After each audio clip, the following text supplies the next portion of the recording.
Bonjour à tous, j'espère que vous allez bien. On se retrouve dans mon domaine habituel, dans mon cadre habituel, pour cette vidéo qui est en complément de la dernière vidéo que j'ai faite, Rien n'est joué d'avance, qui a été tournée au domaine de Pente.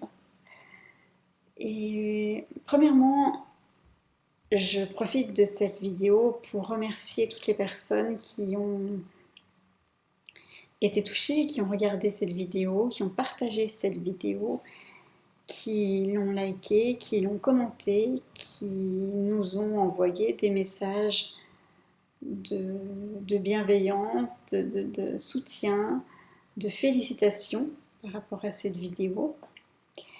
On est très touchés par tout le chemin que fait cette vidéo. Elle fait un énorme chemin grâce à vous, grâce à tous vos partages. Et c'est que le début, elle va continuer à circuler de façon de plus en plus ample. Et c'est exactement ce qu'on voulait. Je voulais que les messages qui sont dans cette vidéo circulent le plus largement possible. Et c'est très très bien parti. Donc on vous remercie tous. J'ai pris quelques notes pour cette vidéo pour ne rien oublier. Donc si vous me voyez regarder mon téléphone, chercher des notes, prendre un peu de temps, eh ben, c'est normal. Voilà, cette vidéo d'aujourd'hui, c'est une vidéo complément de la vidéo Rien n'est joué d'avance. Parce qu'il y a certaines choses qu'on a abordées, certains thèmes qu'on a abordés, mais on n'est pas rentré plus en détail dans ces thèmes-là. Et ce sont des thèmes très importants pour moi, pour mon vécu, pour ce que je souhaite aborder dans les vidéos futures, les thèmes que je défends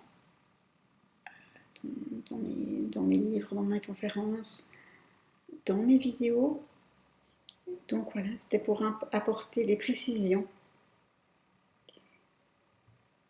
Alors, première chose que j'ai abordée, mais vraiment qu'on a mentionné et qu'on n'est pas revenu dessus, mais qui est important de savoir pour comprendre un peu aussi tout mon vécu, ma façon de penser, et que je perds des gens en fait depuis que j'ai 14 ans.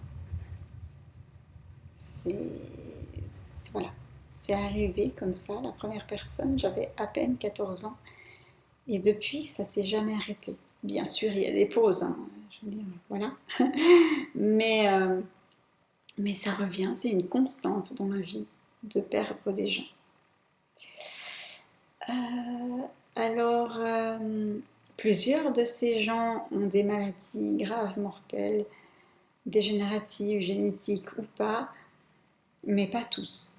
Mais pas tous. Beaucoup de gens aussi pensent, me disent même, écoute, quelque part, c'est normal que tu perdes beaucoup de gens, parce que beaucoup de gens que tu connais, ou que tu as des relations de travail avec, enfin voilà, des gens qui me contactent après avoir lu mes bouquins, ont des maladies, ou sont des parents de jeunes qui ont des maladies, donc c'est un peu normal, quand elles ont des maladies mortelles, qu'elles meurent.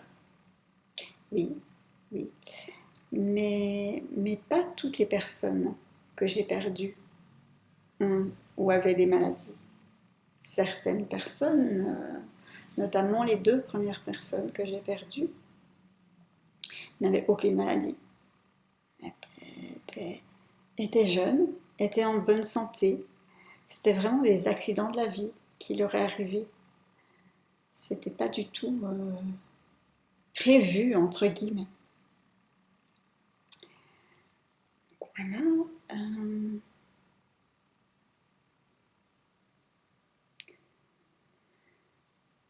Certaines personnes me disent que j'ai perdu personne de ma famille. Donc certaines fois se demandent comment ça se fait que les personnes que j'ai perdues me touchent autant, les pertes que j'ai me touchent autant. Alors pour moi, il y a 2 sortes de familles. Il y a la famille de sang et la famille de cœur. Alors, j'ai beaucoup de chance de perdre personne de ma famille de sang. Et par contre, j'ai perdu beaucoup de gens de ma famille de cœur. Et pour moi, la famille, c'est la famille. Du moment où on décide qu'une personne entre dans sa famille de cœur, eh bien voilà, on la considère comme de sa famille. Alors, c'est très douloureux. C'est très douloureux. Et du fait que j'ai perdu des gens depuis tellement jeune, que ça devient encore plus douloureux. C'est difficile à expliquer. Il y a certaines choses aussi, voilà, j'aimerais expliquer, j'aimerais que vous compreniez mieux, mais c'est difficile d'expliquer. Voilà. Mais le fait d'avoir perdu des gens depuis tellement jeune et à répétition, ça en devient encore plus douloureux, je pense. Certaines autres personnes me disent, en connaissant mon parcours, que je semble plus impactée, plus touchée, plus concernée, voire, par les personnes qui sont décédées autour de moi, par les causes qu'elles me font défendre. Voilà, j'ai plus envie que ça arrive pour moi ou pour d'autres. Donc vraiment, j'ai envie de défendre ces causes, que je les défends plus que mon propre déficit, que mes propres difficultés, que ma propre scolarité, qui était très très très pénible. Voilà, ils ont cette impression, ils se demandent pourquoi. Et oui, pour moi, je me sens... Je suis très concernée par mon propre handicap. J'ai écrit un livre concernant ma scolarité avec le handicap, la non-connaissance, la méconnaissance des enseignants. Ils n'étaient pas formés. Je suis toujours prête à parler de mon vécu par rapport à ça pour soutenir des parents d'enfants avec des handicaps qui vivent une scolarité difficile ou quoi que ce soit par rapport au handicap. Mais c'est vrai que le fait de perdre des gens à répétition au cours de ma vie, ça me touche beaucoup. Et puis surtout, je veux faire connaître la vie de ces gens avant qu'ils meurent. Ils sont mal connus. Ces gens vont mourir, donc n'ont pas beaucoup de temps aussi pour se faire connaître. La plupart des gens, tant qu'ils sont en vie, ils font un énorme travail, ils veulent se battre pour eux-mêmes, alors ils font tout ce qu'ils peuvent, mais malheureusement, ils meurent encore très jeunes.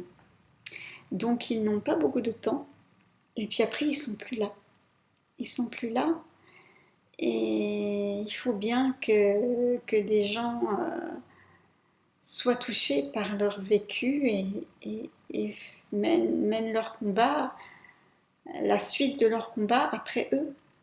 Si on veut qu'un jour ces maladies n'existent plus, ou tant qu'on ne peut pas le faire, si on veut que la vie de ces gens, de ces jeunes, souvent sont des jeunes adultes qui ont vécu en tant qu'enfants et qui meurent en tant que jeunes adultes, soit mieux connue. Voilà, il faut bien que les personnes continuent, prennent le flambeau pour eux et puis continuent le combat. Ça va avec la prochaine chose que j'aimerais vous partager, que souvent on me dit oui, la myopathie, les maladies graves mortelles, ça ne te concerne pas. Ça ne te concerne pas, et je leur dis ça ne me concerne pas physiquement, personnellement, je ne suis pas atteinte par une maladie grave mortelle, génétique ou pas, mais en vivant avec Rémi, en l'ayant rencontré, en étant tombée amoureuse de lui, en ayant vécu avec lui, tellement proche de lui, cette maladie, je la connais. Je la connais de façon très intime. Elle fait partie de moi. Et puis, et en vivant avec Rémi, et quand je l'ai rencontré, quand on a vécu ensemble, je me suis dit, j'aime Rémi en tant que personne, mais il faut bien que je connaisse cette maladie si je veux vouloir la, la combattre, la combattre, qu'elle qu'elle prenne le moins de place possible dans notre vie. Si je la connais pas, si elle me touche pas, si je ne m'en sens pas concernée par elle, et ben ça va pas pouvoir fonctionner.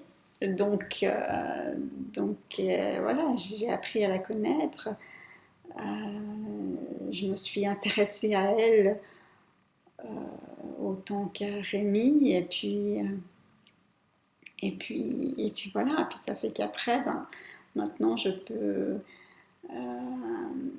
accompagner d'autres personnes qui vivent ces douleurs, ces difficultés, qui me, qui me contactent, qui ont besoin d'une écoute dans cette période très très compliquée, dans la fin de vie. On est, on est plus qu'on pense à vivre ce genre de choses, mais on n'est pas beaucoup non plus. Et souvent les personnes qui vivent pas ce genre de choses, c'est naturel, mais ils n'ont pas conscience de tout ce monde-là, de tout ce que ça veut dire, de toute la douleur que c'est. Puis des fois, ils sont maladroits. Donc, des gens qui vivent ça, des gens qui ont des enfants avec des maladies très graves, ou des parents, ou des meilleurs amis, ou des conjoints, ben souvent on se sent très seul. On se sent très seul parce que malgré tout, heureusement, on est peu nombreux. On est beaucoup dans un sens, mais on est peu nombreux dans un autre sens. Donc on a besoin de s'entraider, nous qui avons vécu ce genre de chemin. Alors voilà, je pense que c'est pas mal déjà de choses abordées. Je pense que ça mériterait encore beaucoup de vidéos. C'est pour ça que j'ai décidé que je voulais faire pas mal de vidéos de ce type. Mais je pense qu'on a déjà bien abordé pour aujourd'hui. J'espère que cette vidéo vous aura touché, intéressé. N'hésitez pas à justement réfléchir à cette vidéo, à ce qu'elle vous fait, à ce qu'elle vous amène comme sentiment. Est-ce que vous vous sentez bien? Est-ce que vous vous sentez confus? Est-ce que vous vous sentez... est-ce que vous voulez continuer à réfléchir sur ces sujets? N'hésitez pas à me contacter si c'est le cas, sur ma page Facebook ou sur mes autres réseaux sociaux, n'importe où vous pouvez me trouver pour qu'on continue le dialogue. Partagez-la aussi cette vidéo, voilà, autour de vous, le plus large possible. Ça me ferait très plaisir. C'est également pour continuer à lutter contre ces causes qui sont très importantes. Je vous remercie beaucoup et je vous dis à très bientôt dans une prochaine vidéo. Bye bye!